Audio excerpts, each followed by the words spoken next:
hora del cristalazo con Rafael Cardona. ¿Cómo está Rafael Cardona? ¿Qué tal? Mucho gusto en saludarlos. Muy buenas noches a todos. Óscar, muy buenas noches. Bueno, pues estamos viendo la evolución de este conflicto entre México y Estados Unidos y creo que hay algunas similitudes con el pasado. ¿Con cuál pasado? Con el pasado del primer Trump y el primer piso de la transformación, por llamarle así al periodo de gobierno de Andrés Manuel. Andrés Manuel recibe una amenaza terrible de impuestos a las exportaciones mexicanas, con una diferencia de la amenaza actual. Aquellos iban a ser progresivos. Iban a empezar, me parece que la primera etapa con 15, luego con 25, luego con 50, a ver hasta qué hora puedes sacar la cabeza del pocito, ¿no? Entonces, a cambio de eso, tuvimos los mexicanos que movilizar fuerzas de seguridad nacional, soldados, Guardia Nacional, a la frontera del sur para darle gusto al señor Trump de que los centroamericanos no llegaran a su país, o al menos no llegaran por el corredor mexicano.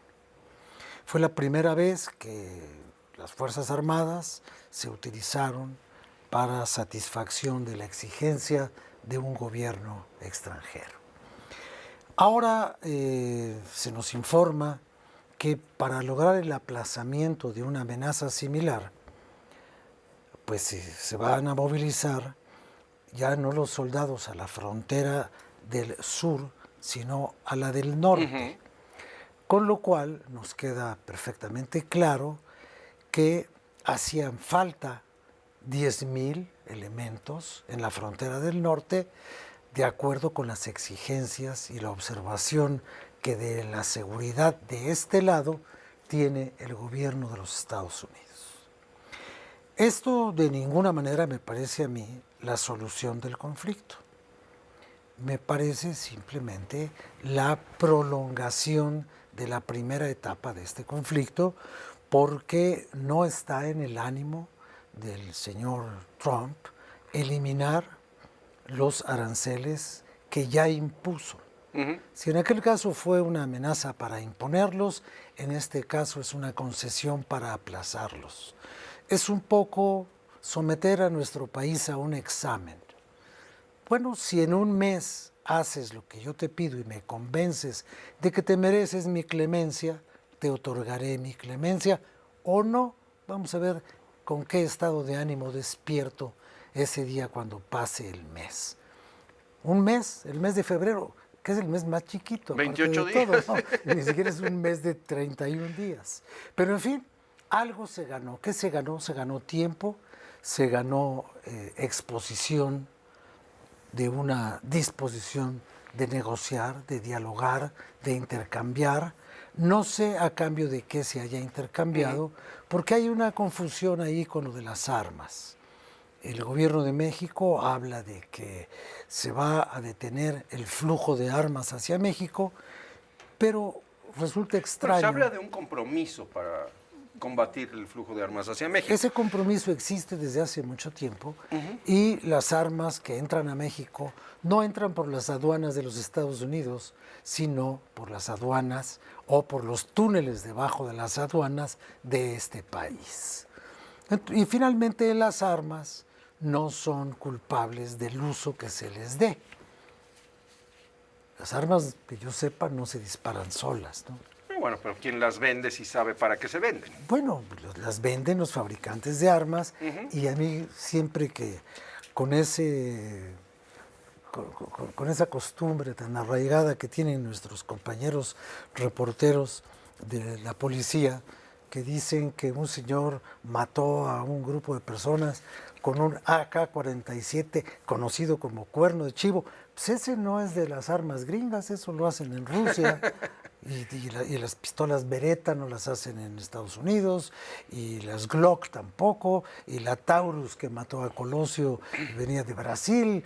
Entonces, bueno, es un poco jugar con tener algo que reclamarle al gobierno de los Estados Unidos. Este aplazamiento me recuerda un poco la historia de Dionisio el tirano de Sicilia, que para que se le callara la ambición al pobre de Damocles, lo invitó a un festín y le colgó sobre la cabeza una espada, y la espada pendía o estaba sujeta únicamente por una delgadita crin de caballo. Pues entonces no nos han quitado ni la crin ni la espada. Simplemente el cable o la crin o el pelo o el cabello que sostiene la espada de Trump, y ahora tiene 10 centímetros, bueno, tiene 24 días más de longitud, pero no nos quitaron la espada, no nos quitaron la amenaza, y sobre todo no han ofrecido algo que podría ser una exigencia: la disculpa, no por la conquista de América o de México, no, la disculpa por decir que este es un gobierno aliado con los narcotraficantes y con el crimen organizado. Eso sí amerita una disculpa, porque según dijo nuestra presidenta, eso es una calumnia, y calumnia es sinónimo de imputación falsa, mentirosa, denigrante, oprobiosa y todo lo demás. Ahora, todo esto tiene parte de verdad o realidad alternativa generada por el propio Donald Trump, ¿no? El tema de los aranceles, de quitarte aranceles a cambio de frenar el tráfico de fentanilo, a cambio de frenar la migración. Es decir, Trump genera un problema para él solucionarlo fijando sus condiciones. ¿Qué se hace en materia diplomática cuando esta es la diplomacia a la que recurre el presidente de Estados Unidos, Rafa? Mira, yo no creo que Trump genere un problema. Genera una narrativa y le funciona bien. Yo creo que lo que hace es que utiliza un problema real para sacarlo de un contexto y convertirlo en una herramienta para atemorizar a sus vecinos y a quien se le ponga enfrente. ¿Y por qué lo hace? Porque puede. Entonces, la lógica del poder es el poder. Entonces, cuando un país tiene la potencia suficiente para imponer condiciones de mercado, no solamente con sus cercanos como Canadá o México, sino hasta con los chinos y con la Unión Europea y con quien él quiera, puede ser, si tú quieres, un recurso retórico, o puede ser un recurso solamente para amedrentar, para estar siempre al frente de cualquier negociación que se proponga. No es lo mismo negociar lo que yo te propongo a ti que negociar para que lo que yo te propongo a ti no se haga. Él es el que dice lo que va a pasar, y los demás decimos que no queremos que pase eso. Y pasa. Pero, bueno, pasa de una manera o de otra, en una proporción o en otra. Entonces, el problema de quien está en una mesa de póker jugando con alguien que tiene más dinero es que vas a perder tarde o temprano. Y si además del dinero tienes el poder, vas a perder tarde o temprano. Y lo que estamos tratando de hacer los mexicanos y todos los demás que negocian con el gobierno de Estados Unidos es perder lo menos posible. Porque ganar, ¿qué vamos a ganar si nosotros no estamos proponiendo nada? Estamos proponiendo que no se nos hagan las cosas. Ese es el tema. Estamos sentados no para obtener un beneficio, sino para evitar que el estado de las cosas que hoy funciona, que es el Tratado de Libre Comercio, se mantenga. Y funciona de una manera que no nos ha sacado del atolladero de una economía dependiente de los Estados Unidos. Pero eso no va a pasar. Pero si además, claro que no va a pasar. Eso no va a pasar, y el salir del atolladero tiene que ver con otras cosas, más allá del Tratado de Libre Comercio. Exactamente. Y el hecho de que puede empeorar es que, ya sea por la vía de las tarifas o los aranceles o los impuestos o cualquier otra medida unilateral, tú no tienes medidas unilaterales en contra.